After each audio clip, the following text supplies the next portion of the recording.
볼리TV의 토트넘 리포트. 안녕하세요, 서영욱입니다. 오늘은 아스날이 제대로 엿을 매긴 토트넘의 9월 한 달 살인 일정, 그 어마어마한 이야기 속으로 여러분들을 초대하겠습니다. 손흥민 선수의 컨디션 관리가 어느 때보다 중요해 보이는데요. 대체 왜 그런지 이야기 나눠볼게요.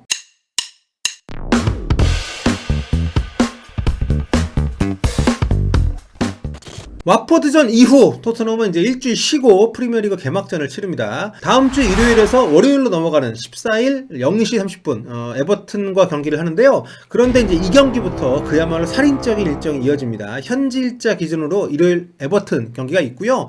그리고 수요일에 유로파리그 예선 2라운드가 열립니다. 이게 이제 불가리아 원정이에요. 이게 직항편이 있긴 한데 검색해보니까 경기 다음날밖에 직항편이 없더라고요. 어쨌든 뭐 그것도 저가 항공인 라이언에어긴 한데 뭘 타고 가든 경기 장소인 불가리아 제2의 도시 이제 플로브디프까지는 비행기로 아무리 빨라야 3시간이 조금 넘게 걸린다고 합니다. 이제 월요일에 건너간다 치면 이제 일요일 경기 끝나고 화요일에 몸 간단히 풀고 이제 수요일에 경기를 하는 일정인데 빡시죠. 근데 이게 시작이에요. 그 다음 경기가 현지 시간으로 토요일 낮입니다. 그러니까 불가리아에서 곧바로 돌아온다고 해도 수요일 밤이니까 뭐 목요일 날은 거의 뭐 회복하고 금요일 날에 전술 짜고 맞추고 토요일 낮에 바로 경기를 하는 거죠.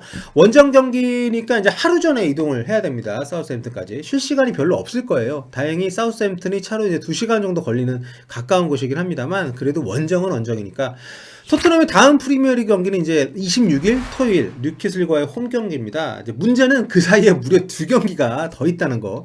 아직 대진표는 안 나왔습니다만 사우스햄튼전 끝나고 48시간 뒤에 그러니까 22일 월요일에 카라바오컵 3라운드가 있습니다. 와, 대단하지 않습니까? 여러분, 그런데 말이죠. 만약에 지난번 불가리아 원정을 이겼다 그러면 카라바오컵 이틀 뒤에 또 시합이 있습니다. 게다가 결정된 대진에 따르면 이번 경기도 원정입니다. 그러니까 이번 상대가 루마니아 팀이나 마케도니아 팀 중에 하나거든요. 그러니까 단판 승부로 펼쳐지는 이 시합에서 하필이면 토트넘이 또 원정팀으로 뽑기가 됐어요. 그래서 토트넘은 루마니아의 이제 보토시안이나 마케도니아의 슈켄디아 이 둘 중 한 팀하고 붙게 되는데 그러니까 이제 루마니아의 보토시안이나 이 슈켄디아의 홈인 마케도니아의 테토보 이 두 도시 중에 하나로 원정을 다녀와야 됩니다. 뭐 특별법이 있으니까 자가격리는 안 해도 된다고 합니다만 들어올 때 요즘 출입국이 보통 까다로운 게 아니잖아요. 방역 때문에.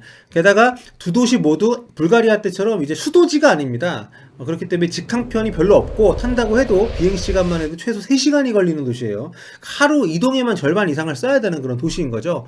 뭐 그래도 코로나 시국이라 뭐 홈앤더웨이가 아니라 단판 승부를 해야 된다는 하고 넘어간다는 게 토트넘 입장에서는 정말 다행스러운 것 같기도 합니다.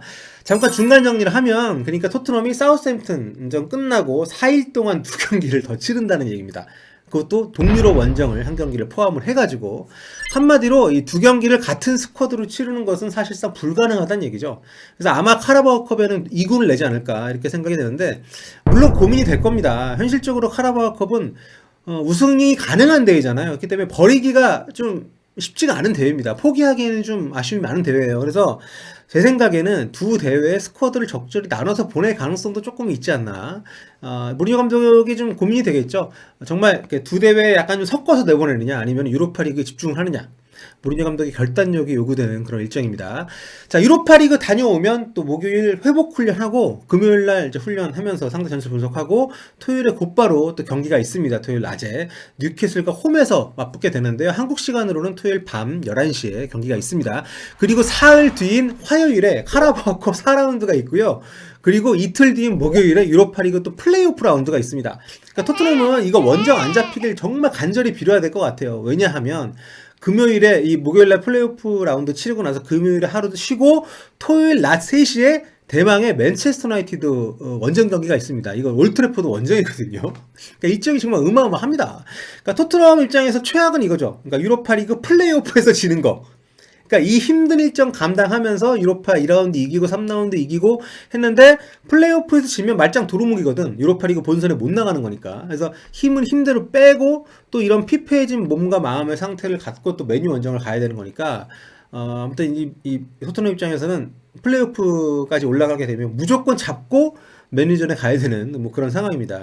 자, 이게 여러분 이게 계산을 해보니까요. 3주 동안 최대 9경기입니다. 그러니까 21일이니까 3주가 2.3일마다 경기를 하는 거더라고요. 계산해보니까. 그러니까 경기하고 이동하고 돌아오고 경기하고 이동하고 돌아오고 뭐 이렇게 3주 내내 이거 하다가 이제 끝나는 거죠. 로테이션 제대로 돌려야 되는 그런 일정인데, 문제는 지금 토트넘 스쿼드 자체가 굉장히 얇잖아요. 그러니까 이게 좀 쉽지 않아 보입니다. 그러니까 선수들 부상도 조심을 해야 되고, 안 그래도 지금 장기 부상자도 좀 있고 여러 가지로 지금 팀의 어떤 주전하고 비주전의 실력 차이가 좀 많이 나기 때문에 좀 로테이션 체제로 간다는 게 좀 쉽지가 않은 팀 상황인데, 게다가 지금 그 중에서 원정 경기가 최대 9경기 중 6경기까지 지금 나올 수가 있어요. 뭐 카라바오컵이나 이런 게 있기 때문에 아직 일정도 결정이 안 돼서, 정말 저도 제가 유럽 축구 오래 보고 중계도 오래 했지만 이 정도의 살인 일정은 거의 없었던 것 같습니다. 네. 그러니까 이게 지금 참 토트넘 입장에서는 아스날한테 제대로 엿을 먹은 거예요. 왜냐하면 아스날이 FA컵 우승을 안 했다면 토트넘이 지난 시즌 6위 자격으로 유로파리그 이제 예선 없이 본선에 그냥 직행하는 거거든요. 근데 아스날이 FA컵 우승을 하면서 유로파 본선 티켓을 가져가 버렸기 때문에 토트넘이 유로파 리그를 예선부터 예선 2라운드부터 3경기를 더 치러야 되는 상황이 된 거니까, 게다가 지금 일정까지 다 원정으로 잡히면서 초반에 토트넘의 올 시즌 일정이 굉장히 좀 꼬인 상황이 된 거죠. 뭐 우리 관심은 아무래도 손흥민 선수죠. 뭐 마음 같아서는 무리뉴 감독이 손흥민 선수를 유로파 원정을 2경기를 안 데려갔으면 좋겠는데, 최소한 2라운드나 3라운드 같은 경우에는 뭐 현실적으로 보면은 아무래도 해리 케인을 안 데려갈 가능성이 좀 더 높겠죠.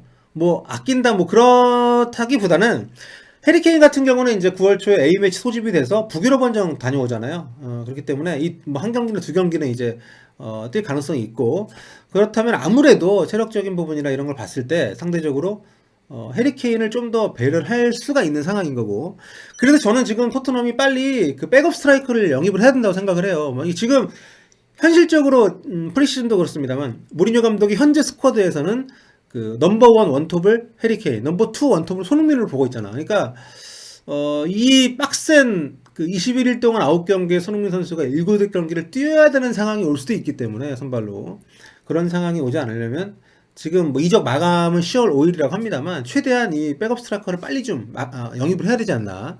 어쨌든 네, 굉장히 지금 토트넘의 살인 일정 시즌 초반 아주 고비다. 다른 건 다 이게 뭐 필요 없고, 일단 손흥민 선수 별다른 몸에 이상 없이 적절하게 이렇게 좀 뭐 때로는 적당히 뛰고 하면서 몸 관리를 잘했으면 좋겠고요. 그나마 좀 뭐 다행이긴 하네요. 만약에 지금 이제 이 코로나 시국이 갑자기 완화가 돼서 만약에 그 아시아 지역에도 A매치를 했다고 한다면은 손흥민 선수는 정말 아주 끔찍한 상황이 됐을 텐데, 뭐 참 인생만사 세옹지마라고, 어쨌든 지금 토트넘의 일정을 감안하면 손흥민 선수가 이 9월 A매치 기간 동안 어느 정도 좀 안정을 취하면서 좀 몸을 좀 만들 수 있다는 거는 다행스럽다는 생각이 듭니다. 자, 지금까지 토트넘 리포트, 토트넘의 살인적인 일정에 대해서 한번 말씀드려 봤고요. 네, 다음 시간에 또 돌아오도록 하겠습니다. 여러분 안녕히 계세요.